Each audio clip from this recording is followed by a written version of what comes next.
Hello friends, welcome to Defence matrix.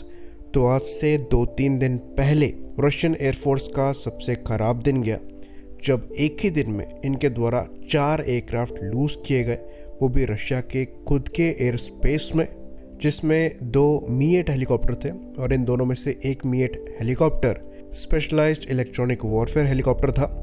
वहीं पर बाकी 2 प्लेटफॉर्म जो थे उसमें से एक Su-34 था जो कि इनका एडवांस अटैक एयरक्राफ्ट है और दूसरा Su-35 था जो कि इनका सबसे advance multi role combat aircraft है। तो यहाँ पर ख़ास बात यह है कि ये सारे के सारे इंसिडेंट रशिया के खुद के एयर स्पेस में हुए हैं। हाँ, ये बात ज़रूर है कि ये यूक्रेन के बॉर्डर के पास हुए हैं, लेकिन रशिया के खुद के एयर स्पेस में ही हुए हैं।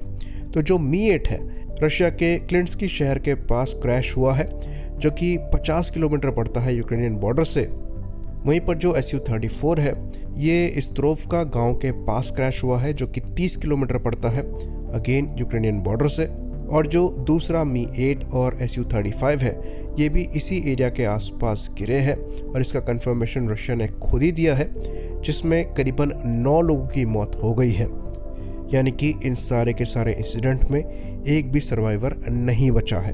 तो ये जो 2 मी-8 क्रैश हुए हैं, इसमें से जो एक मी-8 है ये कहा जाता है कि ये काफ़ी रेयर मी-8 MTPR-1 था, जो कि इलेक्ट्रॉनिक वॉरफेयर मी-8 है और इसको सीड ऑपरेशंस के दौरान यूज़ किया जाता है, यानी कि suppression of enemy air defences operations के दौरान यूज़ किया जाता है, जो कि enemy surface to air missiles के जो रेडार है इनको जैम करने में काम आता है, जिनकी जैमिंग के बाद जो ग्राउंड अटैक एयरक्राफ्ट है ये enemy surface to air missile air defence systems को टेक डाउन कर सकते हैं।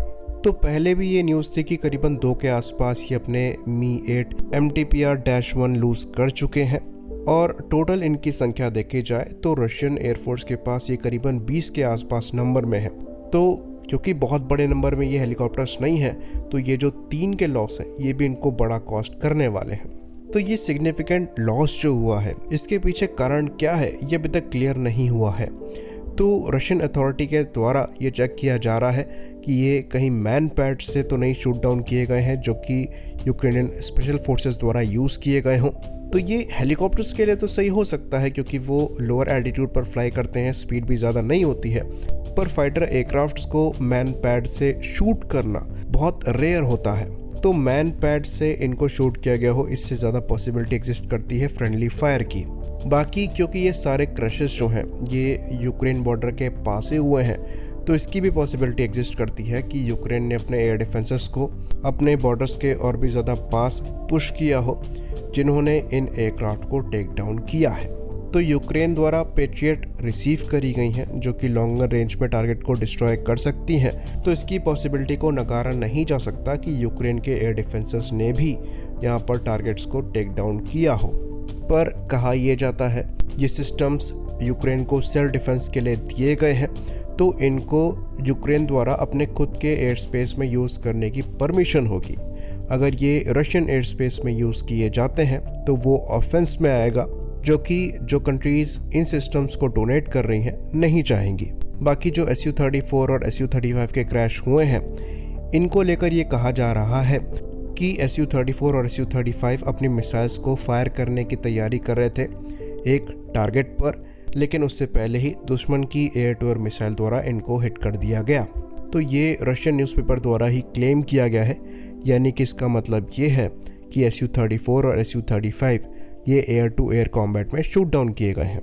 तो अभी कोई चीज़ साफ नहीं है क्योंकि यहाँ पर कोई सर्वाइवर नहीं बचा है, तो चीज़ों को जज करना फ़िलहाल मुश्किल होगा। पर यह चीज़ ज़रूर है कि अगर Su-34 और Su-35 यूक्रेनियन एयरफोर्स के फाइटर एयरक्राफ्ट द्वारा शूट डाउन किए गए हैं तो ये बड़ी बात होगी, क्योंकि ये दोनों ही प्लेटफॉर्म यूक्रेन के द्वारा यूज़ किए जाने वाले सारे प्लेटफॉर्म से सुपीरियर हैं।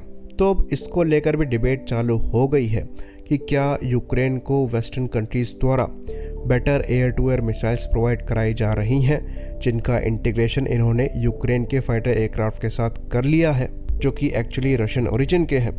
तो ये चीज़ हमने देखी है कि यूक्रेन के जो MiG-29 है ये अमेरिकन AGM-88 हार्म मिसाइल्स को फायर करने में सक्षम है। साथ ही साथ JDAM बॉम्ब्स को भी गिरा सकते हैं। तो क्या एयर टू एयर मिसाइल्स भी इंटीग्रेट कर ली गई है हो सकता है एमरैम मिसाइल यहाँ पर इंटीग्रेट करी गई हो, लेकिन ये चीज़ हम आपको बता दें कि ये जो एंटी रेडिएशन मिसाइल है या फिर JDAM जैसे बॉम्ब है, इनको इंटीग्रेट करना ज़्यादा आसान है किसी भी एयर टू एयर मिसाइल से। तो जो हार्म मिसाइल है ये पैसिव ट्रैकिंग करती है टारगेट की, तो एयरक्राफ्ट के खुद के रडार से बहुत ज़्यादा इनपुट इनको नहीं चाहिए होता है। वहीं एयर टू एयर मिसाइल्स को गाइडेंस के लिए एयरक्राफ्ट के खुद के रडार से भी इनपुट चाहिए होता है, इसलिए उनका इंटीग्रेशन किसी भी एयरक्राफ्ट से मुश्किल होता है। तो इसकी पॉसिबिलिटी कम ही एग्जिस्ट करती है कि कोई नई air to air missile Ukraine को मिली हो। पर्सनली हमें ऐसा लगता है कि यहाँ पर फ्रेंडली फायर के इंसिडेंट हो सकते हैं, जो कि अनकॉमन नहीं है इस तरीके के हॉट सिनेरियो में। पर एक दिन में 4 एयरक्राफ्ट को शूट डाउन करना ये बिल्कुल भी नॉर्मल नहीं है। आई होप चीज़ें यहाँ पर क्लियर रही हों। इसी बात पर इस वीडियो को ख़त्म करेंगे। लाइक करिए, सब्सक्राइब करिए। जय हिंद।